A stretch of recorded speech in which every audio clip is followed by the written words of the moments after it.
Grazie, buongiorno, si sente? Buongiorno a tutti, grazie. Oggi abbiamo peraltro un saluto a tutti quelli che sono qui e a quelli che sono collegati tramite le TV e a coloro che sono collegati tramite i social. Oggi avete una novità, c'è la dottoressa Chiara Scipione che ci darà una mano a rendere più utili questi messaggi anche rispetto al mondo di coloro che non hanno la fortuna di udire.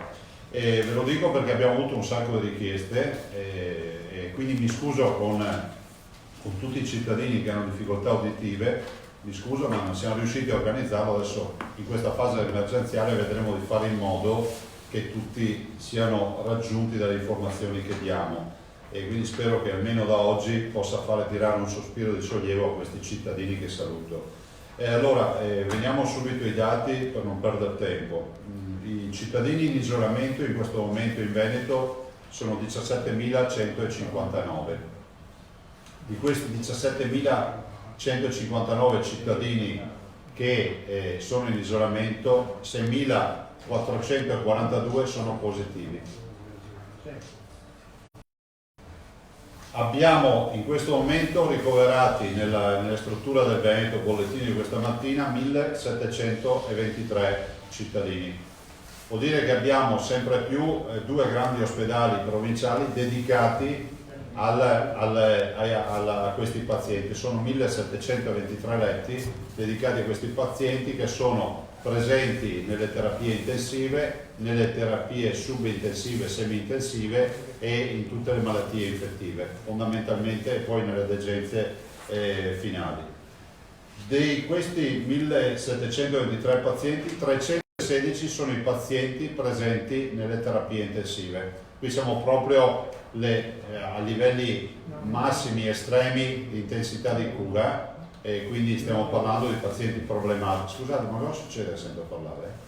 Scusatemi. Silenzio per cortesia. E abbiamo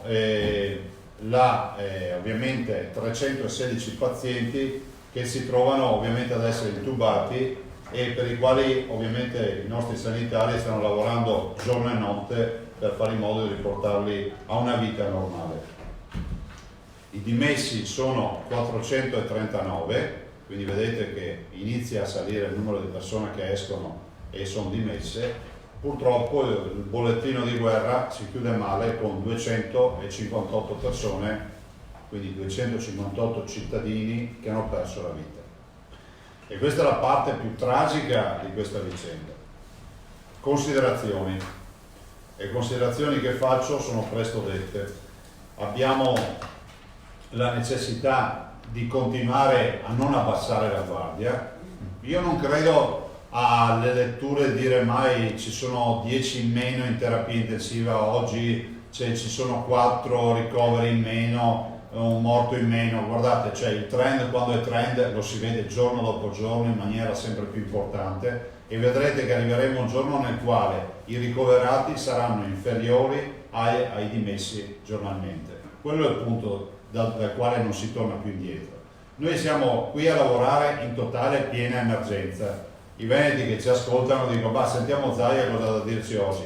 Vi dico che siamo sul pezzo, vi dico di non abbassare la guardia, di avere fiducia. La sanità del Veneto funziona, è una sanità tutta pubblica con un aiuto da parte dei privati, ma la gestione, vi ricordo che al 95% delle terapie intensive è tutta del pubblico e abbiamo messo in piedi una macchina da guerra favolosa e io spero che questa macchina da guerra dimostri fino in fondo ai veneti quello che io vi ho sempre detto, cioè vedrete che quando ci sarà bisogno e il gioco si farà duro, ci renderemo conto di che sanità abbiamo.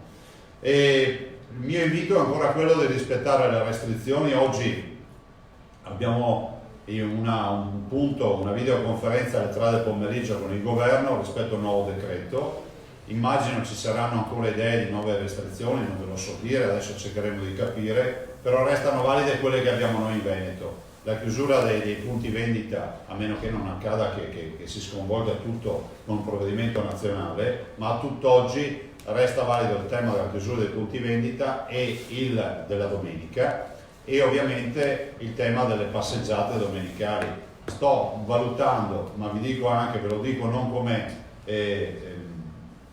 la stiamo valutando, io ho messo il limite ai 200 metri e ci sta e lo confermo da casa, no? Però sto anche valutando, ci sono delle casistiche, mi chiamano molti genitori che hanno figli autistici che hanno la necessità di far tanta strada a questi ragazzi per tenerli, diciamo, in movimento e per garantire loro una stabilità durante la giornata. Ecco, in alcuni casi potremmo prevedere magari con una subordinanza delle deroghe e ovviamente la stiamo valutando anche come affrontare questa partita. Ho avuto qualche segnalazione, per questo ve lo dico.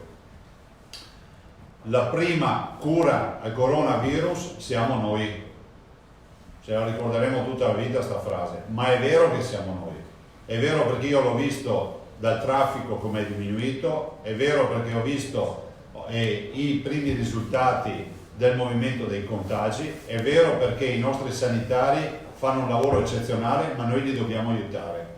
Sul fronte dei respiratori vi dico che questa settimana, se gli ordini che abbiamo fatto verranno confermati con gli arrivi, ieri sera sono arrivati 50 respiratori, oggi sembra altri 40, questo fine settimana noi siamo a regime con tutti i respiratori. Continuiamo ad acquistare con le difficoltà dei mercati, continuiamo ad allestire terapie semi-intensive perché è stata una delle strategie del Veneto, è quella di portare meno pazienti possibili in intensiva e cercare di curarli nella semi-intensiva che è meno invasiva, che è meno problematica, ovviamente creando non poche postazioni. Vi dico che il quadro ce l'abbiamo ben chiaro sotto gli occhi. Stiamo monitorando i modelli matematici che ci dicono che siamo indietro di un paio di giorni rispetto a quello che dovrebbe accadere oggi. Rispetto a quello che accade oggi, il modello ci dice che dovrebbe essere accaduto 2 giorni fa, e questo è un buon dato di lettura, ma non possiamo parlare di abbassare la guardia, di fine dell'emergenza o di altre robe del genere. Restate a casa, tutti coloro che possono restare a casa perché non hanno impegni lavorativi, perché la loro azienda non rientra in quelle chiuse e perché comunque hanno degli impegni, non hanno degli impegni indifferibili come andare a fare una visita in ospedale o ad altre robe, debbono restare a casa. Fidatevi che la cura è questa. Ai cittadini e ai tanti anziani che mi chiedono se hanno problemi, vadano dai loro sindaci, contattino il comune, non vadano. Cioè, gli anziani, una preghiera è restare in casa, gli anziani devono restare a casa, e se ci sono realtà e un volontariato, che ringrazio tutti, che riescono a portare la spesa a casa agli anziani, meglio ancora. Meno contatti abbiamo tutti, giovani, vecchi, bambini o adulti o quello che è, più difficoltà avrà il virus a diffondersi. È un virus che fa danni, ci manda in terapia intensiva, è un virus che fa danni, ci fa venire l'encefalite, quindi problemi cerebrali, è un virus che fa danni, ci fa venire le miocarditi e quindi problemi cardiaci, è un virus che fa danni, ci fa venire l'insufficienza renale, perché poi questi sono gli esiti. Quindi c'è poco da scherzare.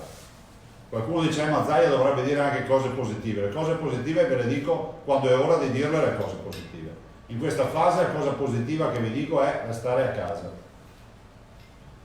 E continuiamo con gli acquisti di mascherine, con questi 13 milioni e mezzo che stanno arrivando. Ormai tutti gli ospedali hanno la dotazione. Oggi ai direttori generali abbiamo detto di distribuirle anche alle case di riposo e ai centri servizi. Ovviamente stiamo parlando di mascherine chirurgiche. Abbiamo qualche emergenza sul fronte dei calzari piuttosto di qualche camice, ma insomma lì su quei fronti diciamo non siamo più nella situazione di qualche giorno fa o di qualche settimana fa. Diciamo che il mercato si sta un po' più aprendo. Abbiamo anche creato e messo in piedi insomma un contatto serio, solido con anche un produttore locale che comunque 10.000 mascherine al giorno ce le dà, e ce ne dà 60.000, 70.000 a settimana che servono a corredo, e quindi ci aiuta pian piano a aumentare i magazzini. Nei magazzini ne abbiamo, e quindi per noi sul fronte mascherine chirurgiche l'emergenza si chiude qui. Sul fronte mascherine da terapia intensiva, sto parlando delle P2 e delle P3, l'emergenza si chiude tra questo fine settimana e l'inizio della prossima. Siamo riusciti ad acquistare un carico di 2 milioni di mascherine P3, che è come aver scoperto un giacimento con una pepita d'oro che non finisce più.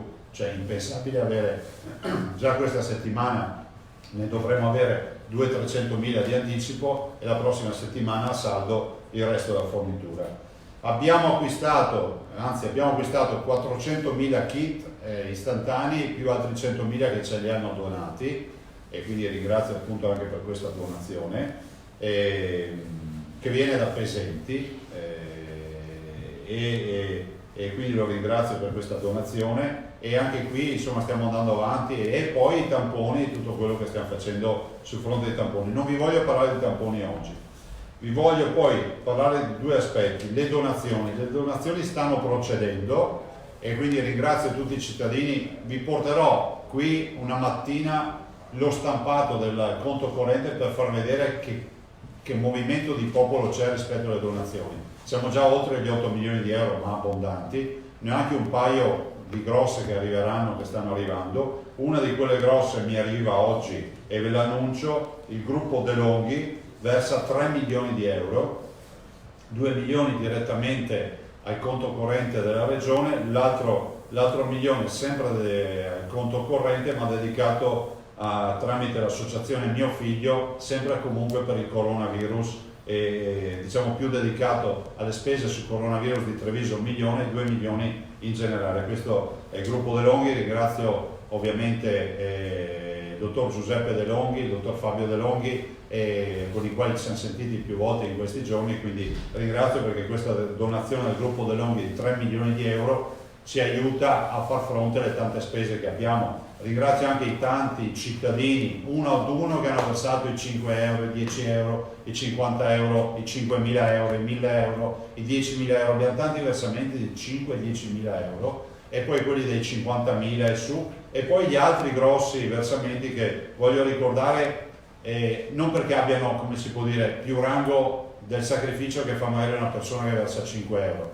ma li voglio ricordare perché è un grande segnale che viene dall'imprenditoria veneta, ed è un grande elemento di emulazione, nel senso che gli altri imprenditori sanno che ci sono già dei colleghi che versano, e io vedo che ogni volta quando si danno queste notizie i risultati vengono fuori. Abbiamo avuto ovviamente la famiglia Zoppas, Enrico e Franco Zoppas con 1 milione di euro, abbiamo avuto la famiglia Doris e quindi Ennio Doris con 5 milioni di euro, abbiamo poi avuto il versamento dei Moretti Polegato, un altro 1 milione di euro, di Enrico Moretti Polegato e ovviamente Mario Moretti Polegato per Geox e Diadora, un altro 1 milione di euro, e adesso il gruppo De Longhi con questi 3 milioni di euro. Ma posso garantirvi che ce ne sono altri in arrivo che già mi hanno comunicato del loro versamento, e li ricorderò di volta in volta perché voglio dare un po' di onore a tutti in maniera personale e dedicata in ogni punto stampa.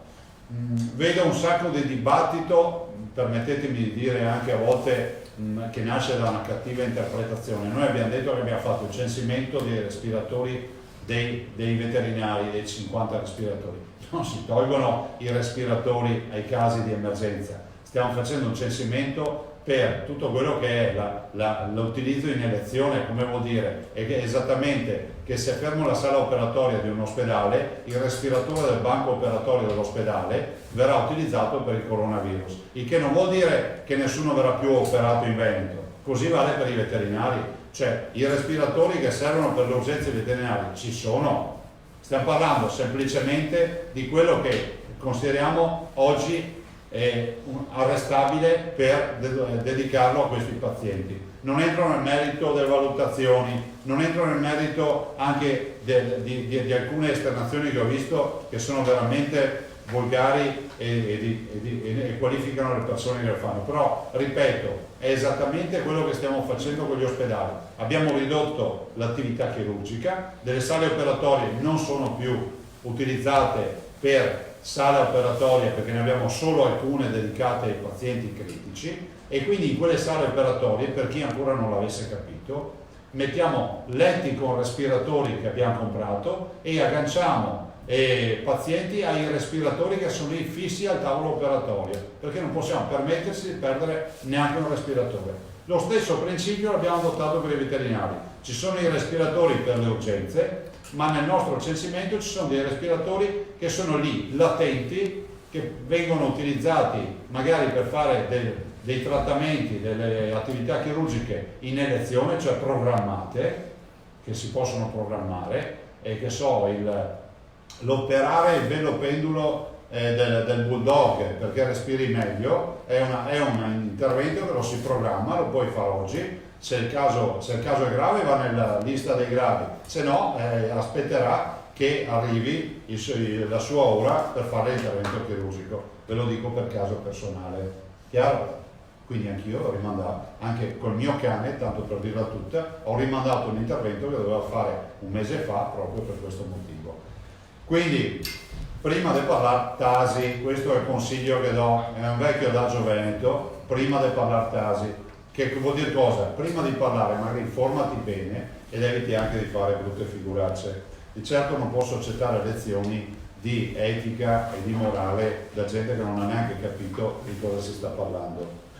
Per quanto riguarda poi in generale le belle notizie, ce n'è una, sapete che è stata approvata la valutazione VAS per l'ospedale di Padova, noi saremo pronti per la firma dell'accordo di programma tra aprile e giugno, tra aprile e maggio, adesso vedremo quando. Considerate che noi siamo concentrati qui con l'assessore Lanzarin, che saluto e ringrazio per l'eccezionale attività che sta facendo, e l'assessore Bottacin per l'altrettanta eccezionale attività sui due fronti, no? Sanità e protezione civile. Ecco, noi siamo qui, viviamo qui, però è bene che io vi dica, e lo dico anche sempre a quelli che tifano perché tutte le cose vadano male, mettetevi il cuore in pace. Abbiamo sbloccato anche l'ospedale nuovo di Padova, è arrivata la VAS, firmeremo l'accordo di programma, siamo in linea, siccome si parla di sanità permettetemi di dirlo, siamo in linea con il programma, andiamo a realizzare quello che dovrà essere il nuovo policlinico universitario, in un contesto di sanità che quando ne saremo venuti fuori da questa partita sarà una sanità sicuramente eccellente. Domande, prego. Vi basta così? Allora, Anna Maria, prego. Sì, allora scrive un telespettatore asintomatico e chiede, sulla base di quanto detto ieri da Franco Locatelli, rispondendo appunto ai giornalisti a margine della conferenza stampa della Protezione Civile, sul contributo degli asintomatici, che dice che rispetto alla diffusione dell'epidemia è inferiore rispetto a quelli dei sintomatici, quindi di nuovo la questione della partita dei tamponi. Non ho capito. Allora, la questione della partita dei tamponi, sì. Locatelli ieri ha detto che il contributo degli asintomatici alla diffusione del virus è inferiore rispetto a quello dei sintomatici. E quindi? E quindi, cioè, con la partita dei tamponi, si stanno a fare tamponi anche gli asintomatici? Scrive un telespettatore nel momento in cui... Non ho capito in che contesto il professor Locatelli ha detto questo, per cui è impossibile rispondere, cioè lo può aver detto in 1000 contesti, perché lo potrei dire anche io una frase così, ma la devo contestualizzare. Se mi dite che sia più interessante testare il sintomatico dell'asintomatico, in linea di principio vi dico di sì, ma se vi dico che è interessante testare l'asintomatico, perché per la logica delle probabilità mi permette di beccare un contagiatore ignoto, vi dico che è altrettanto vero, perché è difficile. È difficile, Anna Maria, commentare una cosa del genere. Dico ai cittadini che comunque noi in questo momento abbiamo le difficoltà dei tamponi, ce li stiamo facendo in casa perché non ci sono più tamponi neanche reattivi di fatto. Prego. Sì, Tosato, buongiorno Presidente. Ciao. Io avevo due domande. La prima riguarda questa impennata di decessi che oggettivamente fa paura. Ieri sono stati 27 mi pare, oggi abbiamo cominciato con 18, no? Sembra. Dobbiamo, questa cosa forse non deve sorprendere nel momento in cui si è detto più volte che il picco è atteso verso metà aprile, quindi purtroppo, se non sbaglio, di qui a metà aprile dobbiamo attenderci una impennata ulteriore di decessi. Era prevista, voglio dire, ve l'aspettavate, nel senso che... Assolutamente sì, il modello è ancora più chiaro per i prossimi giorni. Quindi se il messaggio deve essere chiaro, nessuno deve dormire sonni tranquilli. Ma lo dico perché è giusto che ognuno di noi rispetti le regole. Il tema, io non mi metto la mascherina, ce l'ho tutto il giorno, ce l'ho qui, ma per per un fatto anche, come si può dire, di cercare di essere un minimo comunicativo con i cittadini, e forse anche un messaggio di speranza, però tutti debbono avere le protezioni, le distanze di sicurezza, il gel, se non hai il gel usa l'alcol etilico, non muori se per un periodo avrai le mani rosse, insomma da bimbi abbiamo fatto tutte queste robe. E se vuoi disinfettare acqua e varachina al 5% ti fai una soluzione, una spruzzetta e spruzzi dappertutto, insomma ci sono un sacco di soluzioni e facciamo in modo di fare un lavoro di squadra. E noi non siamo felici con 258 morti, anche se si chiudesse qui la partita, è già una sconfitta questa, è già una sconfitta, perché chi lavora per salvare la vita dei cittadini non avrebbe mai pensato di dover fare un bollettino dei morti quotidiano. Per cui, per carità, a me non me ne frega niente che saremo forse, chissà, quelli con meno morti, con minore impatto del virus. La verità è che qui il virus ha fatto danni, perché quando tu hai 1700 persone in ospedale, 250 morti, cominci a dire che questa non era un'influenza, e quindi andate a chiederlo a chi ci diceva che era un'influenza, perché tutti noi abbiamo detto sintomi influenzali ci dicono, no? Quindi siamo preoccupati, il modello ci dice che ci sarà una costanza di incremento di contagiati, di patologici e anche di mortalità. Stiamo facendo il diavolo a 4 per rinforzare ancora di più le prime file, che sono quelle delle terapie intensive e semi-intensive, e questa è una sfida quotidiana. Prego, altre domande? Prego. Sì, io avevo la seconda però. Cioè? Dovevo ancora formularla. Prego. Proprio alla luce della sospensione delle attività differibili negli ospedali, mi segnalavano, non so se questo corrisponde alla verità, però me l'hanno segnalato dei dirigenti medici, che insomma ci sono anche reparti in cui forse dei medici in questo momento sarebbero disponibili a dare una mano, reparti in cui le attività differibili sono sospese, non si fa praticamente nulla, lì forse c'è un serbatoio. Abbiamo il conto di questo, ce l'abbiamo sott'occhio questa. Allora noi abbiamo mantenuto fino adesso le postazioni, dopodiché se l'emergenza comincia a stringere abbiamo già anche un piano di trasferimenti, come lo abbiamo fatto per gli infermieri, e anche di formazione, perché abbiamo anche il piano di formazione, perché se la situazione dovesse precipitare e avessimo bisogno di intensivisti, sappiate che c'è anche un modello formativo per prendere un medico che non fa intensiva e dirgli: guarda, mi sembra siano 8 ore e mezza di training per portarlo ad essere un medico da intensiva, un medico fra virgolette da trincea, cioè non è l'intensivista è un'altra roba. Però insomma, vi ricordo che in Lombardia leggevo che sono addirittura quelli di oculistica che fanno intensiva. Sì, ma infatti la domanda era proprio finalizzata a questo. Noi anche su questo siamo sul pezzo. Prego. Morena Torres e Telenuovo, buongiorno. Ciao. Stavo valutando la necessità di una deroga per i genitori di figli autistici. Penso anche alle tante famiglie con magari ragazzi fragili piuttosto che anziani. Ci può dare qualche dettaglio? Magari qualche No, guarda, ci sto lavorando seriamente, perché ho visto il grido d'appello di alcune mamme, e per cui penso che sia giusto adesso con i clinici capire, perché se il tema è che c'è una certificazione di una disabilità che ha bisogno di questo, per carità, cioè io penso che si possa assolutamente venire incontro alle famiglie. Di certo io passeggiate non ne voglio vedere scampagnate, biciclettate, corsette, altre robe del genere. Non si offenda a nessuno, perché uno dice: Zai è un dittatore. No, io faccio quello che deve fare un medico, dare i consigli per non ammalarsi, che è un'altra roba. Il medico una volta diceva, mi ricordo da bimbo Davide al medico, diceva: stai dentro a casa e mangi in bianco. E tu non è che andavi a casa e mangiavi la pasta con ragù, ti veniva da piangere a vedere la pasta in bianco, ma la mangiavi e non pensavi che fosse un dittatore, pensavi che fosse uno che si occupava della tua salute. Ma le ha scritto un papà, una mamma? Mamme. E devo dire anche un'altra categoria che non cito,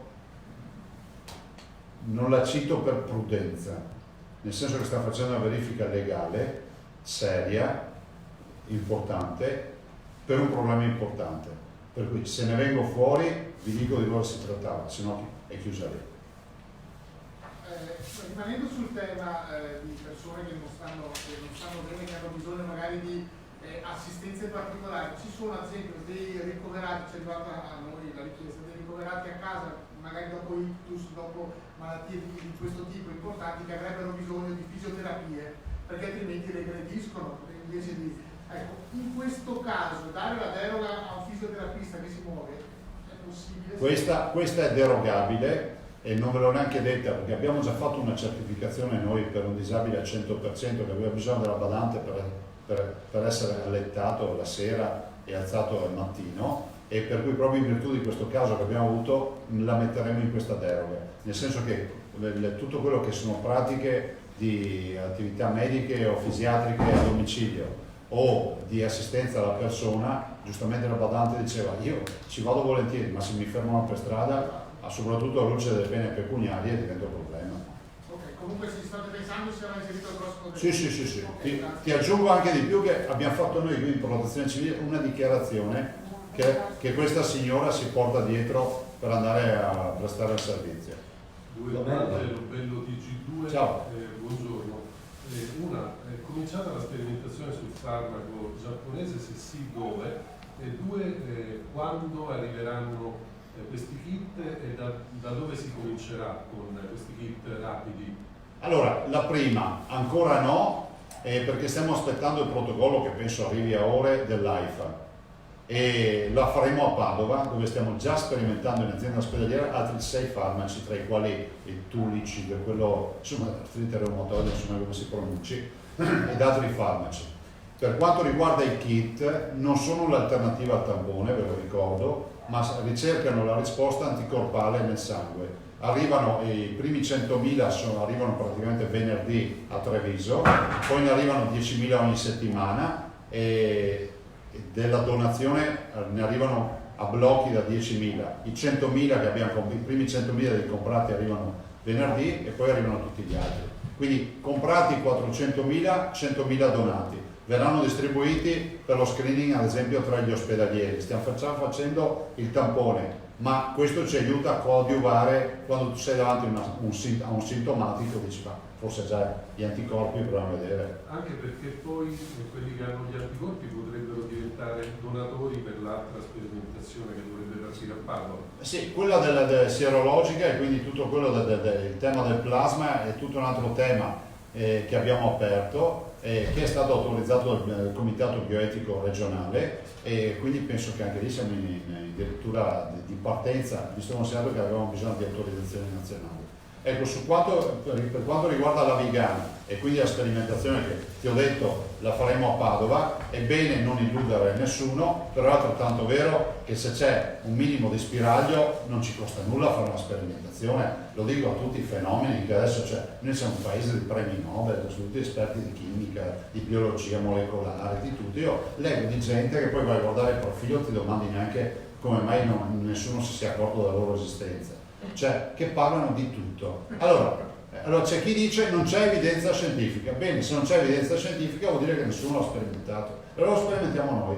Oppure se dite che è un fiasco, che è un farmaco che non serve a niente, scrivetecelo e evitiamo di perdere tempo.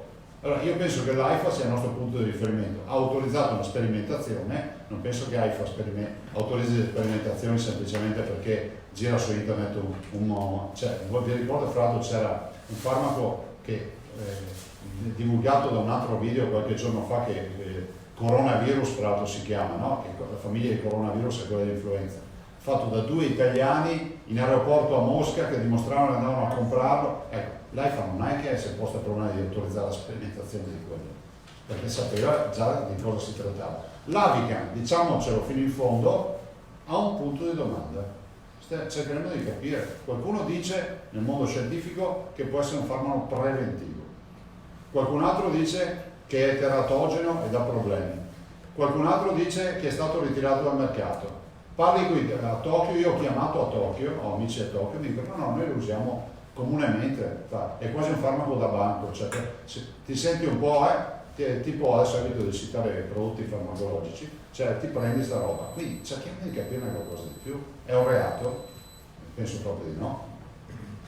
Posso dare un po' di giornali? Un'ultima l'ultima, cosa, poi vediamo perché i giornali, grazie. No, poi facciamo l'ultimo giro come sempre. Ecco, a proposito della videoconferenza con Conte di cui prima ci hai informato, no?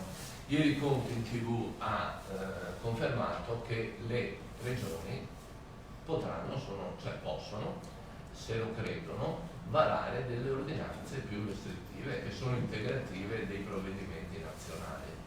Una tua valutazione su questo? Ma guarda, e anche se c'è, voglio dire, un orientamento da parte della no, Regione. devo ancora vedere il testo, però il testo mi risulta dica che sono accettate ordinanze a tempo restrittive da parte della Regione concordate col governo. Sì. Quindi di fatto è un'ordinanza che poi deve essere condivisa dal governo. Cerchiamo di capire bene quali saranno le ordinanze restrittive che vengono fuori dopo questo ennesimo ultimo giro di decretazione. Dopodiché capiremo. Rispetto alle aziende io sono convinto di una cosa, che il primo punto sia la messa in sicurezza dei lavoratori. Quindi mi fermo qui. Le aziende sono vitali per la nostra economia, altrettanto e vale di più la vita dei nostri lavoratori. Cerchiamo di capire anche quale sarà l'esito dell'incontro dei sindacati con Conte che è in corso da quello che ho capito. Per cui cioè, non è che si rovescia il problema nazionale a livello locale. Penso che se il tavolo dei sindacati è lì con Conte, sono tutti gli strumenti per decidere. Perché è lo stesso tavolo che 10 giorni fa ha deciso le 13 misure per tenere aperte le aziende, vi ricordo. Perché adesso qua c'è la memoria storica langue in questo paese. Se rivendichiamo la chiusura di tutto, ricordo che quel tavolo ha deciso di tenere aperte le aziende rispettando i 13 punti. Per cui io sono assolutamente a fianco ai lavoratori e anche alle imprese. Lasciateci vedere l'esito del tavolo. Domanda che dopo devo scappare via. Allora, giornali, cominciamo con Alda Vanzan del Gazzettino che puntualizza ancora forse meglio la domanda di Filippo. Il Presidente quindi ritiene che il decreto legge annunciato ieri limiti le regioni nell'emanazione di ordinanze? Ma sostanzialmente no, perché anche prima comunque avevamo sempre i DPCM che diciamo, volavano sopra la testa dei governatori. Noi potevamo fare delle ordinanze diciamo restrittive, ma fino a un certo punto, prova ne sia che l'ordinanza restrittiva sulle aziende non è mai stata fatta da nessuno, è stata fatta solo dal governo. Ma la Nasi Gente Veneta, c'è qualche primo risultato sull'uso dei 6 o più farmaci che abbiamo messo in sperimentazione? Sì. Quello dell'artrite reumatoide sembra dia risultati positivi, ma guardate, lo dico da uomo della strada perché è giusto che sia la comunità scientifica che porti una relazione, che non venga fuori che domani leggo titoli, Zaia abbiamo trovato la cura o menate del genere, perché allora mi arrabbio. Benanzato, Asca News, quindi si sta procedendo ad effettuare tamponi su medici, infermieri e operatori sanitari? Sì, assolutamente sì, ma è già in corso da un paio di giorni, 2 o 3 giorni. Nicolussi Moro, Corriere del Veneto, il contributo dei privati, Presidente, lei come lo giudica? Il contributo dei privati ospedalieri, guardate, le terapie intensive e ospedaliere dei privati sono il 5% del totale, sono 44 posti su 825 posti che noi abbiamo allestito. I privati fanno parte della squadra e ci danno una mano, sono disponibili, punto. Da qui trasformare il messaggio che la sanità pubblica è in mano ai privati ne passa di molto, ma non lo dico lo dico a tutti quelli che hanno romanzato questa storia per mesi. Io oggi voglio rimarcare il fatto che la gestione pubblica di tutta questa tragedia in Veneto c'è. 2 domande del direttore Domenico Basso. Ha in mente peraltro i privati, tanto per dire, abbiamo fatto 2 ospedali Covid center che sono Villa Salus e San Camillo. Abbiamo chiesto ai privati svuota l'ospedale perché se abbiamo pazienti Covid te li mandiamo lì, quindi i privati sono assolutamente collaborativi. Quindi dal momento che il decreto, dice il direttore Basso, dà più potere alla regione, ha in mente qualche altro provvedimento? Al momento no. Si faranno tamponi nelle case di riposo e c'è molte sollecitazioni in questo senso. Poi Sole Lanzarini dà un aggiornamento sulle case di riposo anche oggi. Io avrei l'ultima domanda che è Guerretta, un secondo che la trovo. Lei aveva anticipato un progetto Veneto di riconversione delle aziende per produrre materiali sanitari, mascherine e quant'altro. Non ho presentato un progetto A che Veneto. punto è? Ecco. No, io ho detto che c'è un sacco di richieste, c'è un sacco di fermento imprenditoriale. Resto convinto che se non ci sarà un sostegno alla produzione, come si dice dal punto di vista tecnico, per questi imprenditori saranno tutte attività fallimentari, perché il costo di produzione oggi in Europa, non in Veneto, è dichiaratamente superiore al costo di vendita degli stessi prodotti che hanno produzioni cinesi o asiatiche. Io avrei terminato, se i colleghi hanno... Posso chiedere solo qualche curiosità, insomma, visto la bella notizia dell'ospedale di Padova, è arrivata la VAS e successivamente quali saranno... Si firmerà l'accordo di programma e quindi in azienda ospedaliera e poi si parte. Il dottor Flor si è già attivato per sentire un po' i diversi interlocutori del mondo finanziario, sto parlando di BEI, di Cassa Deposito e Prestiti, di INAI, cercando, a lui abbiamo dato mandato di fare la verifica di quali siano queste realtà pubbliche che possono essere interessate a finanziare un'opera come questa, o meglio, vogliamo vedere il costo del denaro, qual è più vantaggioso. E penso che con una tragedia come questa si dovrebbe anche investire molto di più sulle nuove strutture, da qui al futuro di fare grandi progetti di investimento sulle strutture ospedaliere. Crede che questa emergenza accelererà quindi questo processo? Ma io spero anche che acceleri anche la sburocratizzazione, perché questo è un paese dell'ufficio complicazioni e affari semplici. Dovremmo uscirne capendo che non possiamo più intrecciare la vita con 3.000 fardelli agli amministratori e ai cittadini. Grazie, governatore. Ecco Presidente, scusa, l'ultima domanda. La Regione del Veneto ha dato fila con il sindacato dei giornalisti del Veneto in tutta Italia a tutela di noi giornalisti sul fronte dei complimenti. Prego, grazie. Bene, noi siamo sempre dalla parte dei giornalisti. E viceversa oppure no? Beh, sul viceversa avrei qualche dubbio. E basta ragazzi. No, però Presidente, siccome Ancora? ci chiederanno, Se mi passo solo Lanzarini. sai perché? Siccome ci chiederanno naturalmente un focus su questo progresso importante del nuovo policlinico a Padova. Sì, per noi non è una sorpresa. No, però insomma. Per noi non è.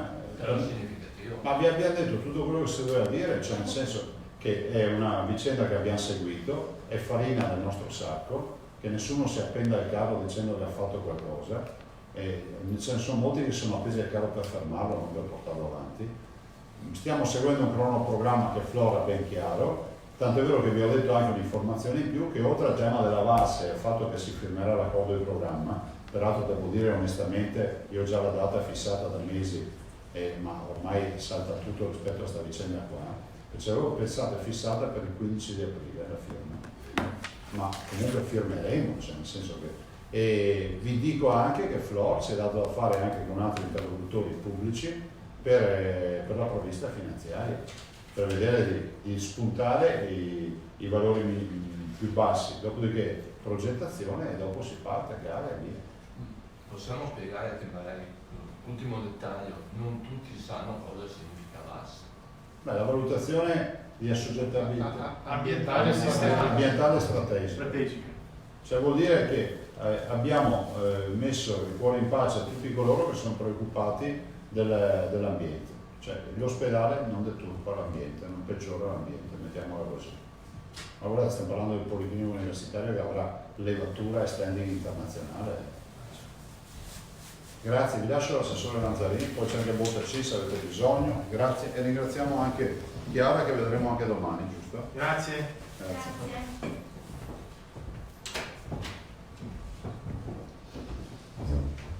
Allora, mi pare che il tema più importante con l'assessore Lanzarini sia quello delle case di riposo, poi aspettiamo le vostre domande e quelle via WhatsApp. Volevo chiedere che lettura dà assessore di questi ultimi dati, di questa impennata dei decessi che è stata questa notte. Che impressione, diciamo, facendo la somma tra ieri sera e ma come diceva il Presidente, per noi insomma sono dati importanti che quindi ci devono dire di non abbassare assolutamente la guardia e quindi di mantenere tutte le misure che sono state già prese, di rafforzarle se necessario, ma soprattutto di dare il messaggio ai veneti di rimanere a casa. Questo è quello che mi sento di dire rispetto ai numeri che sono stati letti e citati dal Presidente.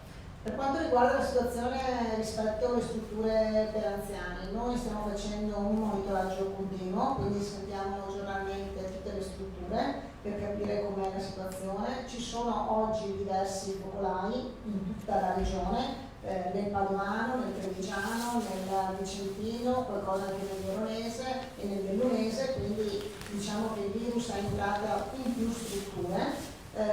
Ci sono pazienti, la maggior parte dei pazienti sono all'interno delle strutture perché sono gestibili all'interno delle strutture. Chiaramente invece i pazienti che si sono aggravati sono stati portati all'ospedale, quindi oggi sono nelle parti ospedaliere. Se no l'intenzione è quella di mantenere questi pazienti all'interno delle strutture, isolarli dal resto dei centri che ci sono in queste strutture, quindi creare dei moduli isolati, in modo di far sì insomma, che vengono gestiti poi all'interno delle strutture. Abbiamo iniziato proprio, abbiamo fatto l'incontro stamattina, l'incontro odierno con i direttori generali, in cui abbiamo già dato indicazioni che negli approvvigionamenti che arriveranno quotidianamente di DPI ci sono anche i DPI per le strutture per anziani, nello specifico le mascherine chirurgiche, ricordiamolo. E mascherina chirurgica e poi un po' di attenzione rispetto agli altri dispositivi nelle strutture dove ci sono casi positivi e dove c'è una situazione più grave. Questo proprio per cercare di andare incontro alle istanze che ci arrivano dal territorio. Stiamo cercando anche rispetto al personale, perché purtroppo è capitato che c'è molto personale positivo all'interno di alcune strutture, quindi alcune strutture stanno andando in affanno rispetto alla turnistica, rispetto appunto all'assistenza vera e propria. Abbiamo cercato e stiamo cercando di intrecciare quindi con la cooperazione, con le cooperative sociali eccetera, la disponibilità di altro personale, ma stiamo anche ragionando sul personale che voi sapete oggi c'è e a casa, che è quello del semiresidenziale, dei centri diurni, perché avendo bloccato e chiuso i centri diurni fino al 3 di aprile, oggi quel personale è a casa e quindi stiamo cercando di capire anche se questo personale può andare in supporto in quelle strutture che sono più in sofferenza. In alcune strutture è entrato anche il volontariato come la Croce Rossa. Le posso chiedere, Assessore, dei test di 400 OS, appunto test telematici, un aggiornamento, come sta andando? Sui tamponi? No, di nuovi operatori sociosanitari, so che ci sono i test telematici in certo, corso. abbiamo anticipato chiaramente per mettere nuova linfa, abbiamo dato la possibilità di fare appunto gli esami telematici, quasi tutti, dobbiamo dire la verità, erano già accaparrati, nel senso le strutture li avevano già accaparrati con l'inizio dei corsi, quindi insomma non sono questi che risolvono il problema, perché di fatto erano comunque personale che già le strutture insomma aspettavano con ansia. Noi oggi abbiamo delle situazioni di emergenza dove stiamo cercando di intrecciare la domanda proprio anche con quelli che oggi sono a casa perché abbiamo bloccato i sistemi residenziali. Sui tamponi abbiamo iniziato, come abbiamo detto, sia con l'ISPISA sia col progetto Crisanti, insomma, che poi sono due progetti che avete capito, insomma, viaggiano insieme, insomma, è una mappatura complessiva. Alcuni vengono fatti dai nostri SPISA, dai nostri SISP, scusate, degli uffici di prevenzione, altri invece con l'Università di Padova, con il professor Crisanti, però insomma vogliono andare a tappeto rispetto a alcune categorie. Abbiamo già iniziato con i tamponi all'interno delle strutture per anziani, sia per gli ospiti sia per gli operatori. Io so insomma che qua ogni azienda si gestisce un po' in proprio, solitamente fanno non so, un centinaio di tamponi al giorno sulle strutture per anziani, un centinaio per 100-200 per i lavoratori della sanità, del mondo della sanità degli ospedali, qualcosa, una cinquantina, un 100 per i medici di medicina generale e poi chiaramente tutto quello che concerne i contatti diretti, i contatti appunto lavorativi, del positivo, insomma la ricerca poi appunto dei cerchi insomma attorno alla persona positiva. Assessore, mantenimento sanitario, i telespettatori ci chiedono ancora una volta delle mascherine a senza. Quelle chirurgiche come quelle di Grafica Veneto sono lavabili, utilizzabili, si possono disinfettare, chiedono gentilmente ancora un dato. Le mascherine di Grafica Veneto abbiamo sempre detto che non sono dispositivi medici e sono monouso, nel senso che una volta appunto utilizzate poi sono mascherine che vengono buttate all'ambulatorio che uno, siccome devono servire per andare a fare la spesa, per andare in farmacia, insomma per tragitti brevi e per un utilizzo limitato può tenerlo il giorno intero, però non abbiamo detto che sono né lavabili né riutilizzabili. utilizzabili. Assessore, ecco, ti volevo chiarire che ieri Grafica Veneta ha reso noto sui propri social che comunque con una disinfezione con un determinato prodotto si può riutilizzare perché il tessuto diventa sterile. Non lo sapevo. Quindi si possono disinfettare. L'ha scritto Grafica Veneta in un comunicato stampa. Basta una soluzione con Non la lo sapevo, candeggina. molto bene. Grazie. A posto? No, avete dei dati sui decessi nelle varie case di riposo aggiornati? No, dobbiamo fare un'estrapolazione, però lo possiamo fare. Sicuramente posso dare un dato: uno dei casi dei focolai principali, che è quello di Marlara, ha avuto al suo interno, mi sembra, 11 o 12 decessi su una struttura che avrà 60, 70 degenti, insomma. Sì, Quello è stato un focolaio molto importante. Sì. Però in generale non ce l'ho, però lo possiamo fare. Assessore, a proposito dei decessi, torniamo per un'ultima volta su questa impennata. Tu dicevi, purtroppo ce l'attendavamo perché il modello matematico ci aveva messo in guardia, nonostante un decremento nei contagi e nei ricoveri, però evidentemente la situazione clinica dei pazienti sta portando un po' i nodi al pettine, no? Questa cosa c'era stata fatta balenare nei giorni scorsi. Non ti chiedo numeri, ma che cosa è realistico, ipotizzabile attendersi sul fronte dei decessi nei prossimi giorni? Credo che non siamo in grado di fare nessuna proiezione. Il nostro modello era soprattutto di valutazione rispetto all'occupazione delle terapie intensive, perché quello era il dato che ci faceva più preoccupare e che quindi ci metteva in apprensione rispetto appunto anche alla preparazione dei nuovi posti e quindi dei nuovi posti letto di terapia intensiva e subintensiva. Sui decessi io credo che oggi non siamo in grado di fare nessuna proiezione, e ripeto quello che ha detto il Presidente, per noi sono già tanti decessi e quindi sicuramente il messaggio che noi dobbiamo dare è quello che le misure vanno perseguite, le misure vanno sicuramente seguite, quindi non possiamo assolutamente abbassare la guardia.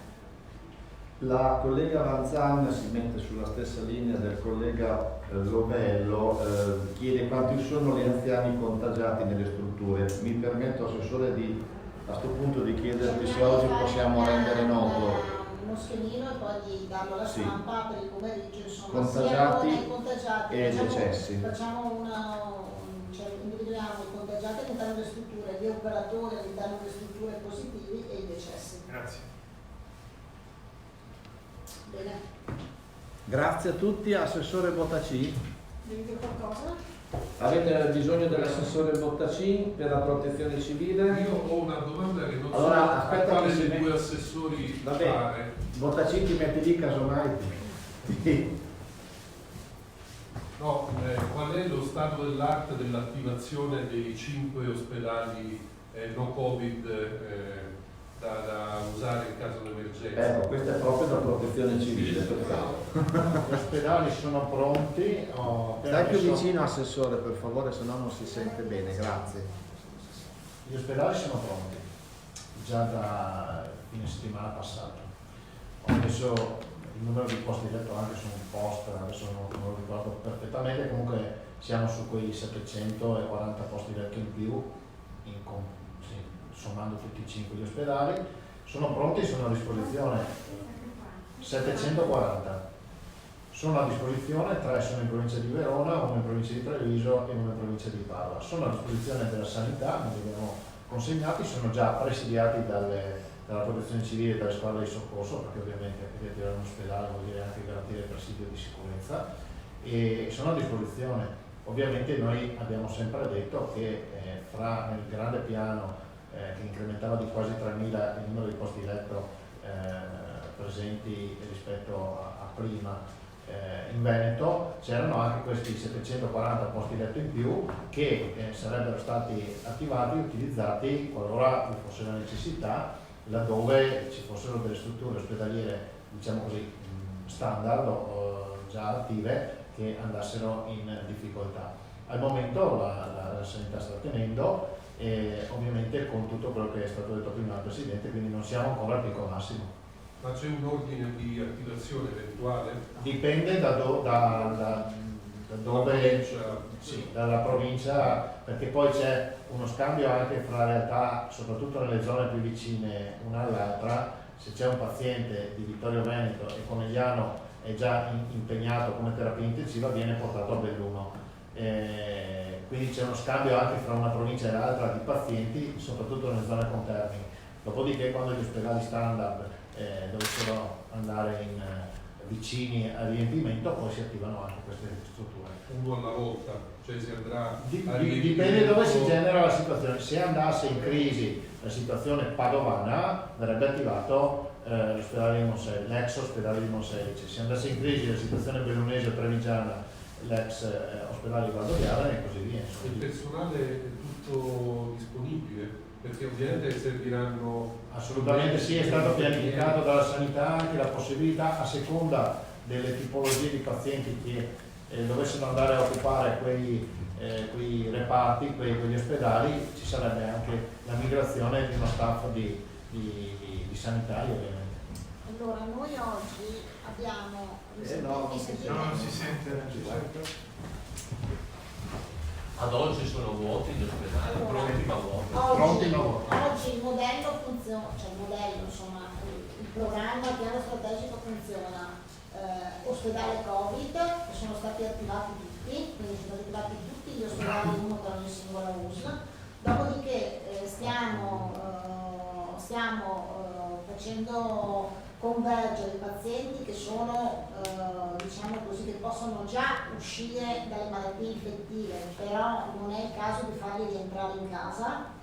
Li stiamo facendo andare in strutture intermedie, negli ospedali di comunità, in ospedali di comunità che avevamo già pronti, che sono dislocati in tutta, quindi ci sono posti letto 30, 20, insomma posti letto insomma in giro per tutta la regione, in ogni singola uso, quindi stiamo riempiendo anche gli ospedali di comunità con questi pazienti. Il tassello successivo è quello dell'attivazione, se necessaria, poi degli ex ospedali. Per quanto riguarda invece il personale, è personale che è stato chiesto, sapete che c'è stata un'iniziale richiesta delle singole USL di 525 nuove figure che noi abbiamo autorizzato ad assumere, in più c'è stato un bando di azienda zero con i nuovi criteri, quelli previsti dal decreto, che ha oggi mi sembra circa 780 persone che hanno risposto tra medici, infermieri, comparto, quindi operatori sociosanitari, e quindi è chiaro che le aziende sanitarie possono andare a attingere anche da quel bando quando ci sarà la necessità appunto di attivare anche eventualmente insomma nuovi questi ospedali, o comunque di far andare in questi ospedali del personale che è negli altri ospedali, dove ricordiamo che comunque è stata di fatto bloccata tutta l'attività, cioè oggi c'è solo l'attività di emergenza-urgenza, l'attività oncologica di un certo tipo, però insomma sappiamo che tutta l'altra attività è stata bloccata, quindi è chiaro che ci può essere personale che è impiegato e quindi si può spostare dove c'è necessità. Grazie. Direi che possiamo concludere qua, grazie colleghi, ci vediamo domani. Grazie. Grazie.